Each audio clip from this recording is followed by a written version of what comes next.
Assalamualaikum warahmatullahi wabarakatuh. Selamat pagi untuk Sobat Mitra dimanapun berada, Bapak Ibu sekalian. Berjumpa lagi dengan saya di sini. Mungkin bagi yang belum pernah bertemu, saya Dr. Aisyah, spesialis paru di Rumah Sakit Mitra Bangsa ini, khususnya menangani di bagian paru-paru. Untuk kesempatan kali ini kita akan mempelajari dan mengenal apakah penyakit-penyakit paru yang terdapat di sekeliling kita. Sebelumnya tentu kita perlu mengetahui terlebih dahulu apakah yang dimaksud dengan penyakit paru. Penyakit paru adalah suatu penyakit atau kelainan atau kondisi yang tidak normal yang ada di paru-paru dan saluran napas bagian bawah. Nah, di manakah saluran napas bagian bawah? Karena kita mengetahui bahwa terdapat dua bagian saluran napas, yaitu bagian atas dan bagian bawah. Untuk saluran napas bagian atas, kita mengetahui adanya yang pertama melalui hidung, kemudian di saluran napas atau disebut juga tenggorokan. Nah, di sini tentu saluran napas dan saluran pencernaan bertemu, yaitu di belakang mulut. Tetapi yang perlu kita ketahui adalah bahwa saluran napas dan saluran pencernaan adalah dua saluran yang berbeda. Saluran makanan atau kerongkongan dan saluran napas atau tenggorokan akan berpisah di suatu katup yang dinamakan epiglotis. Maka tidak perlu khawatir karena makanan atau udara yang masuk sudah diatur oleh katup tersebut. Nah, saluran napas yang berada di bawah katup tersebut sudah memasuki saluran napas bagian bawah. Maka mulai dari saluran napas bagian bawah hingga ke paru-paru, itulah yang disebut dengan penyakit paru. Kemudian komponen ketiganya adalah selaput paru. Jadi paru ini dibungkus oleh suatu selaput yang memisahkan antara paru-paru dan rongga dada.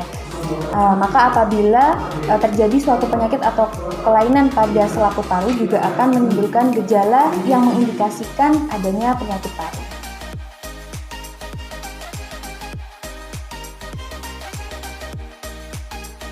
Nah, kemudian bagaimana kita dapat mengetahui bahwa kita memiliki penyakit paru atau tidak? Penyakit paru tentunya juga memiliki gejala dan tanda sama seperti dengan penyakit yang lainnya yang bisa kita jadikan acuan untuk mulai memperhatikan kondisi paru kita. Beberapa gejala dan tanda yang mengindikasikan bahwa terdapat kelainan atau kondisi yang berbeda dari penyakit paru yang banyak kita rasakan antara lain batuk yang pertama, kemudian yang kedua nyeri dada, kemudian sesak napas, dan sianosis. Yang pertama adalah batuk. Batuk ini adalah pengeluaran udara pernapasan yang mendadak dan kuat sebagai mekanisme perlindungan paru-paru dan saluran napas. Nah, perlindungan terhadap apa? Perlindungan terhadap iritan, misalnya debu, asap, kemudian perlindungan terhadap patogen. Patogen adalah misalnya ada bakteri, ada virus yang masuk. Kemudian ada juga sebagai tanda radang dari komponen paru yang telah kita pelajari tadi. Radang di saluran napas, radang di paru-parunya, ataupun radang di selaput parunya. Nah, selain batuk, gejala pada paru yang biasa dirasakan adalah sesak napas. Sesak napas ini adalah suatu perasaan subjektif pada saat seseorang bernapas dengan intensitas yang berbeda. Jadi keluhannya pun berbeda. Ada yang merasakan sulit bernapas, ada yang merasakan berat pada saat bernapas, dan perasaan lainnya yang menandakan kesulitan saat bernapasnya. Untuk kasus paru sendiri, contohnya adalah yang pertama penyakit asma, di mana pada penyakit asma terdapat penyempitan saluran napas karena sensitif, karena radang, karena infeksi yang menyebabkan oksigen jadi sulit masuk. Pada saat oksigen sulit masuk, maka akan menimbulkan badan ini membutuhkan oksigen lebih banyak. Jadi kita jadi lebih cepat dalam bernapas. Gejala paru atau pernapasan yang ketiga yang sering dirasakan juga adalah nyeri dada. Nyeri dada adalah suatu sensasi yang dirasakan dengan intensitas berbeda yang dipicu oleh keadaan di dalam rongga dada.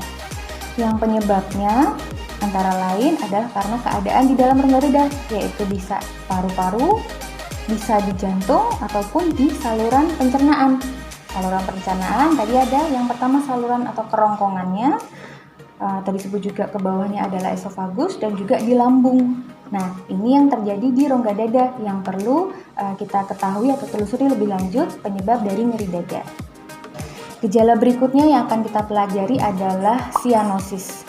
Cyanosis ini berasal dari bahasa Yunani atau Inggris dengan cyan atau cyano, artinya biru. Jadi cyanosis adalah suatu keadaan atau warna kebiruan dari kulit, dari kuku, dan bagian lainnya.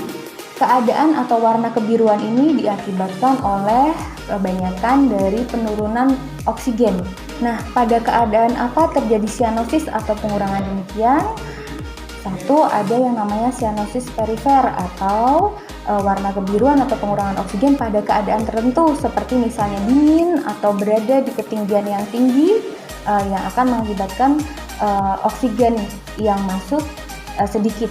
Kemudian untuk cyanosis yang sentral atau masuknya di dalam itu adalah apabila terjadi gangguan penyakit yang mengakibatkan oksigen di badan menjadi sedikit, yaitu seperti penyakit paru-paru. Apabila terjadi penyakit paru-paru, oksigen yang masuk akan menjadi lebih sedikit. Kemudian ada penyakit jantung yang apabila tidak dapat maksimal memompa ke seluruh tubuh, curah jantungnya berkurang, oksigennya juga akan menjadi berkurang.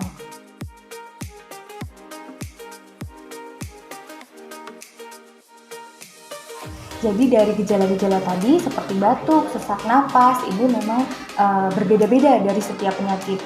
Misalnya pada penyakit infeksi, maka gejala dan tandanya ini bisa terjadi hanya dalam 2 hari dengan gejala yang meningkat, batuk meningkat, demam meningkat. Tetapi ada juga pada infeksi bakteri yang lain, contohnya, maka gejala ini dapat terjadi secara kronis atau lama, lebih dari 3 minggu, bisa sampai 1 bulan dan 3 bulan dengan keadaan demam yang tidak terlalu meningkat, sehingga masyarakat kadang tidak terlalu merasakan dan menganggap sebagai batuk pilek biasa, yaitu infeksi pada saluran napas atas, belum sampai ke saluran napas bawah. Padahal batuk dan sesak juga bisa terjadi karena ada kondisi di bagian paru-parunya.